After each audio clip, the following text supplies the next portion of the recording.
Movie की शुरुआत में हम जॉन नाम के टीचर के परिवार को देखते हैं, जिसमें उसका बेटा ल्यूक और पत्नी जा रहा है लारा।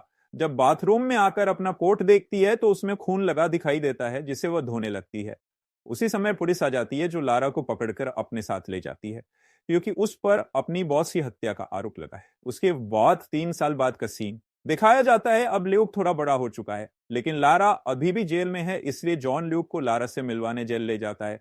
लेकिन ल्यूक अपनी मां से बात नहीं करता, क्योंकि वह उससे नाराज है, क्योंकि उसकी मां उसके साथ नहीं रहती है, जिससे लारा काफी दुखी होती है। उससे मिलने के बाद जॉन घर आकर उसके बारे में सोचने लगता है कि किस वजह से हत्या का मामला दर्ज हुआ। जहां लारा का उसकी बॉस से झगड़ा हुआ था, इसलिए गुस्से में लारा ऑफिस से निकल गई थी, और जब वह ऑफिस के बाहर आकर अपनी गाड़ी की तरफ जा ही रही होती है कि तभी एक लड़की उससे टकरा जाती है, जिससे उसका कोट का एक बटन टूटकर गिर जाता है। जिसके बाद लारा उसकी गाड़ी के पास गिरा फायर एक्सटिंग्विशर उठा लेती है। वहीं उसकी बॉस की बारी होती है, जिसे कोई फायर एक्सटिंग्विशर से मारकर हत्या कर देता है। फिर लारा फायर एक्सटिंग्विशर को साइड में रखकर अपनी गाड़ी में बैठ जाती है, जहां उसके कोट पर खून लग जाता है, और इसी कारण से लारा पर हत्या का मामला दर्ज हुआ, क्योंकि फायर एक्सटिंग्विशर पर उसकी उंगलियों के निशान थे।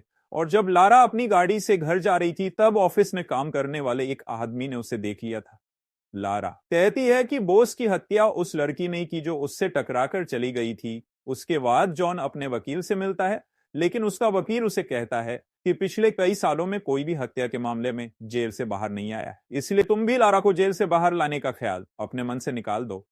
यह सुनकर जॉन गुस्से से चला जाता है। अगले दिन में जॉन को अस्पताल से फोन आता है कि लारा ने नस काटकर आत्महत्या करने की कोशिश की थी।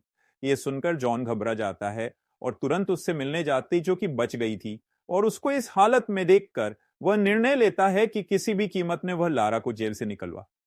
डेमन मन से सलाह लेता है, जो कई बार जेल से भाग चुका है। जॉन उससे पूछता है कि अगर किसी को जेल से भागना हो तो कैसे प्लान बनाया जाए। डेमन कहता है कि जिस जेल की तुम बात कर रहे हो वह शहर के बीच में है, और अगर तुमने किसी को वहां से भगाया तो पूरे शहर में 35 मिनट के अंदर नाकाबंदी हो जाएगी।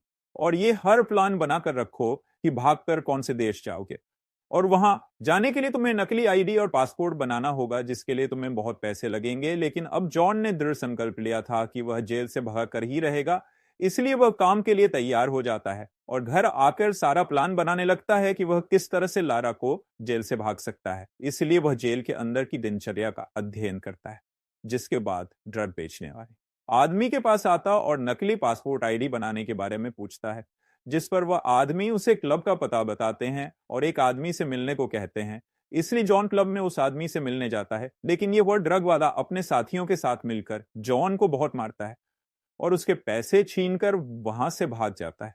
अगले दिन जॉन फिर से रात को सड़क किनारे लोगों को ढूंढ रहा होता है, जो उसे नकली आईडी और पासवर्ड बनाकर दे सके, लेकिन उसे कोई नहीं मिलता।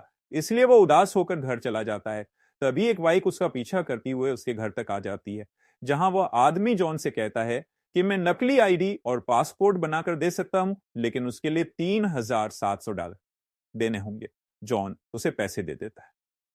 तब वह उसे कहता है कि कल 2 बजे ब्रिज के नीचे मिलना, जिसके बाद वहां से चला जाता है। अगले दिन जॉन उसी ब्रिज के नीचे आता है, जहां वह आदमी उसे नकली आईडी और पासपोर्ट दे देता है। जॉन नकली आईडी मिलने के बाद नकली चाबी बनाने के बारे में इंटरनेट से जानकारी निकालने लगता है, जिससे किसी भी लोग को खोला जा सकता है। फिर वो चाबी लेकर अगले दिन जेल आता है और वहां की लिफलेट में चाबी लगाकर उसे खोलने की कोशिश करता है, लेकिन 2-3 बार कोशिश करने के बाद चाबी टूटकर उसी में रह जाती है, जिसे देखकर जॉन घबरा जाता है और चाबी के कारण पुलिस स्टेशन में अलार्म बजने लगता है। इसलिए सारे विजिटर को सीसीटीवी फुटेज दिखाकर पूछा जाता है कि वह कहां खड़े थे, क्योंकि पीछे वाले लोगों का चेहरा साफ नहीं था। और इसी मौके का फायदा उठाकर जॉन पुलिस वाले से कहता है कि मैं पीछे खड़ा था, इसलिए पुलिस वाले उसे छोड़ देते। उसके बाद जॉन रिलैक्स फील करता है। अगले दिन जॉन ल्यूक को गार्डन में घुमाने ले जाता है, जहां जॉन की मुलाकात निकोल नाम की लेडी से होती है, जिसकी बेटी के साथ ल्यूक की दोस्ती हो जाती है। इसलिए निकोल जॉन को एक पार्टी का कार्ड देकर ल्यूक को वहां भेजने के लिए कहती है, जिस पर जॉन कहता है कि मैं कोशिश करूंगा। अगले दिन जॉन जेल के बाहर खड़ी एम्बुलेंस के अंदर चुपके से घुस जाता है और वहां से लारा की डायबिटीज रिपोर्ट की फोटो खींचकर बाहर आता है। इसके बाद वह लारा से मिलने जेल जाता है। तब उसे पता चलता है कि 3 दिन बाद उसे दूसरी जेल में शिफ्ट कर दिया जाएगा, जिससे जॉन परेशान हो जाता है, क्योंकि इससे उसका प्लान खराब हो जाए। जिसलिए वह एक रियल एस्टेट एजेंट से बात करके अपने घर को बेचने को कहता है, जिससे उन पैसों से वह 3 दिन के अंदर ही लारा को जेल से भगा सके। लेकिन एजेंट कहती कि घर के पेपर्स वगैरह का काम पूरा होने में 2 हफ्ते का समय लगेगा। लेकिन उसको पैसे जल्दी चाहिए थे, इसलिए जल्दी पैसे जमा करने के चक्कर में गन लेकर बैंक के पास आ जाता है ताकि उसे लूट सके। लेकिन उसकी हिम्मत नहीं होती, इसलिए वह रात को अपनी गाड़ी लेकर सड़क किनारे खड़ा हो जाता है। फिर वो ड्रग डीलर पर नजर रखने लगता है। तभी उसे लाल कार दिखती है, उसके अंदर बैठा आदमी छोटे ड्रग डीलरों से कलेक्शन कर रहा होता है। उसके बाद जॉन उस गाड़ी का पीछा करने लगता है। फिर वो आदमी एक घर में जाता है और उसके पीछे जॉन भी अंदर घुस जाता है और उसको गन पाइट पर ले लेता है और फिर पैसे मांगता है। लेकिन वो आदमी उसको धमकी देता है। फिर जॉन उसके हाथ में गोली मारता है। उसके बाद भी जब वो पैसे नहीं बताता तो जॉन उसके घर में आग लगा देता है। फिर वो आदमी ऊपर भाग जाता है। ऊपर पहुंचने के बाद वह जॉन पर गोली चलाता है, लेकिन गोली दूसरे आदमी को लगती है। फिर जॉन मौका पाकर उस आदमी को गोली मार देता है। फिर जॉन एक कमरे में जाता है जहां उसे बहुत सारे पैसे दिखते हैं। फिर वो पैसे लेकर वहां से निकलने लगता है, लेकिन एक आदमी अभी जिंदा था। वह खुद को बचाने के लिए बोलता है, इसलिए उसे अपने गाड़ी में डालकर अस्पताल ले जाने लगता है। लेकिन रास्ते में वह आदमी अपना दम तोड़ देता है, इसलिए अब उसे रास्ते में एक बेंच पर रखकर वहां से चला जाता है। उसके बाद उस घर पर नबुल्सी अपनी टीम के साथ आता है, जो उस घर की तलाशी लेते हैं, जहां उन्हें घर के बाहर एक टोयोटा गाड़ी के पिछली लाइट का टूटा हुआ शीशा मिलता है, जो जॉन की गाड़ी का ही था। इसके बाद पुलिस वाले उस गाड़ी के मालिक का पता लगाने लगते हैं। और आज ही लारा को शिफ्ट करने वाला दिन होता है, इसलिए जॉन सारा सामान पैक कर लेता है और घर में चिपकाए अपने प्लान वाले पेपर्स को निकालकर 3 बैग में भर देता है। एक बैग अपने घर के बाहर का जगह डिब्बे में डालता है, तो बाकी बैग अलग जगह फेंक कर ल्यूक के साथ वहां से फिर से जेल की एम्बुलेंस के पास आता है और फिर चुपके से उसके अंदर घुसकर लारा की रिपोर्ट बदल देता है, जिसमें उसने लारा के डायबिटीज रिपोर्ट में डायबिटीज का लेवल बहुत ज्यादा बढ़ा दिया है। और जब ये रिपोर्ट डॉक्टर को मिलेगी तो तुरंत लारा को हॉस्पिटल एडमिट करवा देंगे, जहां से जॉन लारा को लेकर गायब हो जाएगा। दूसरी ओर पुलिस वाले घटना की जांच करते समय जॉन की टूटी हुई टेल लाइट का पता लगाते हैं और उसके घर पर चले जाते हैं, जहां उन्हें पता चलता है कि वह अपनी पत्नी को छुड़ाने की योजना बना रहा है। वहीं जॉन ल्यूक के साथ निकोल के घर आता है और उसे पार्टी के लिए निकोल के घर पर छोड़कर वहां से चला जाता है। और उतने टाइम में वह लारा को जेल से भागकर यहां ले आए डॉक्टर को जैसे ही लारा की रिपोर्ट मिलती है तो वह तुरंत पुलिस स्टेशन से संपर्क करते हैं और कुछ पुलिस वालों की निगरानी में लारा को अस्पताल लाया जाता है। दूसरी ओर नबुल्सी जब जॉन के घर आता है तो उसे पूरा घर खाली दिखाई देता है, लेकिन कुछ चीज अभी भी दीवारों पर बनी थी। तभी उसे पता चलता है कि जॉन की पत्नी को हॉस्पिटल में शिफ्ट किया गया है, जिससे उसे सब कुछ समझ में आ जाता है। इसलिए वह तुरंत अस्पताल के लिए निकल जाता है। तभी जॉन डॉक्टर की जैकेट पहनकर गन के साथ लारा के वार्ड में घुस जाता है और पुलिस वालों पर गन तानकर उन्हें लारा की हथकड़ी खोलने को कहता है, जिसे देखकर लारा चौंक जाती है। इसके बाद जॉन लारा को लेकर वहां से भागने लगता है, लेकिन तब तक वहां नबुल्सी भी अपने साथियों के साथ आ जाता है। जॉन अब उस पर गन तानकर लिफ्ट से नीचे जाने लगता है और नीचे के फ्लोर पर आते के बाद वह अपना डॉक्टर वाला जैकेट पार्किंग एरिया की तरफ फेंककर ग्राउंड की तरफ चला जाता है। और जब वहां नबुल्सी आता है तो वह उस कपड़े के कारण पार्किंग एरिया में उसको ढूंढने लगता है, लेकिन तब तक जॉन लारा के साथ आसानी से हॉस्पिटल से निकल जाता है। वहीं पर सामने प्रोटेस्ट चल रहा था, लेकिन जॉन ने इसका भी पहले से प्लान बना लिया था। वह दोनों कपड़े बदलकर उस प्रोटेस्ट में शामिल हो जाते हैं, जिस वजह से पुलिस वाले उन्हें देख ही नहीं पाते।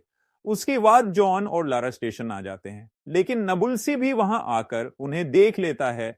जब तक वह ट्रेन के पास आता तब तक ट्रेन चल देती है, इसलिए नबुल्सी भागते हुए ट्रेन का पीछा करने लगता है। लेकिन थोड़ी दूर आने के बाद जॉन चेन खींचकर ट्रेन को रोक देता है और वहां से निकलकर एक पार्किंग एरिया में आ जाता है, जहां उसने पहले से एक कार खड़ी करके रखी थी, जिसमें बैठकर दोनों वहां से निकलते हैं। फिर नबुल्सी ट्रेन में आता है, लेकिन जॉन और लारा यहां दिखाई ही नहीं देते।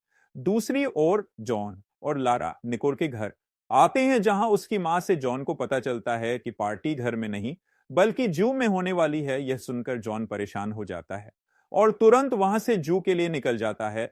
लेकिन अब उसके पास कुछ ही देर का समय बचा था, क्योंकि उसके बाद पूरे शहर में नाकाबंदी हो जाएगी। इसलिए जॉन जू में न जाते हुए एयरपोर्ट के लिए निकल जाता है और लारा को समझाता है कि मैंने ल्यूक की जेब में उसकी दादा दादी का नंबर डाल दिया था, निकोल फोन करके उसको वहां भेज देगी और बाद में आकर मैं उसे ले लूंगा। यह सुनकर लारा परेशान हो जाती है, क्योंकि वह अपने बेटे के साथ समय बिताने के लिए ही जेल से बाहर आई थी, लेकिन वह ही उसके साथ नहीं होगा। इसलिए वह चलती गाड़ी से कूदने का सोचती है, लेकिन जॉन उसे बचा लेता है। जॉन अब अपना पूरा प्लान बदलते हुए जू जाने लगता है। अब पूरे शहर में नाकाबंदी लग चुकी थी और हर जगह अनाउंसमेंट भी कर दिया गया था कि जिस भी गाड़ी में माता पिता और एक 6 साल का बच्चा दिखाई दे तो तुरंत उसे रोक ले वही जॉन, जो आकर ल्यूक को ले लेता है, जिसे देखकर लारा खुश हो जाती है। यहाँ पुलिस वालों को जॉन के घर के बाहर वही कचरे का पास बैग मिलता है। इसके बाद वो लोग उस बैग से मिले जॉन के प्लान वाली चीजों को दीवार पर लगाकर उसे समझने की कोशिश करते हैं कि वह भागकर किस शहर में जाने वाला है, लेकिन वह पेपर्स आधे ही थे। दूसरी ओर जॉन जब अपनी गाड़ी से आगे बढ़ रहा होता है, तब उसे सामने नाकाबंदी दिखाई देती है, लेकिन वहां खड़े पुलिस वाले उसे जाने देते, क्योंकि उन लोगों को इन्फॉर्मेशन दी गई थी कि माता पिता और एक बच्चे वाली गाड़ी को रोकना है। लेकिन जॉन ने अपनी गाड़ी में रास्ते से 2 बुजुर्ग कपल को बिठा लिया था ताकि वह उन्हें उनके घर तक छोड़ सके। जॉन अब एयरपोर्ट आ जाता है, जहां उनके पासपोर्ट को चेक किए जाने के बाद उन्हें आगे भेज दिया जाता है, क्योंकि अभी तक पुलिस द्वारा उन दोनों की कोई भी फोटो एयरपोर्ट में नहीं भेजी गई थी।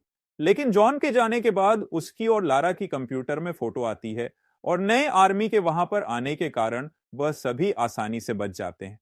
इधर पुलिस वालों को जॉन के प्लान वाले पेपर में व्हाइट हाउस की फोटो मिलती है, जिससे उन्हें लगता है कि जॉन अमेरिका जा रहा है। इसलिए पुलिस एयरपोर्ट जाकर अमेरिका जाने वाली फ्लाइट में जॉन और लारा को ढूंढने लगते हैं, जहां वह दोनों अभी तक प्लेन में सवार ही नहीं हुए थे। फिर वो लोग सोच में पड़ जाते हैं कि वह दोनों कहां चले गए।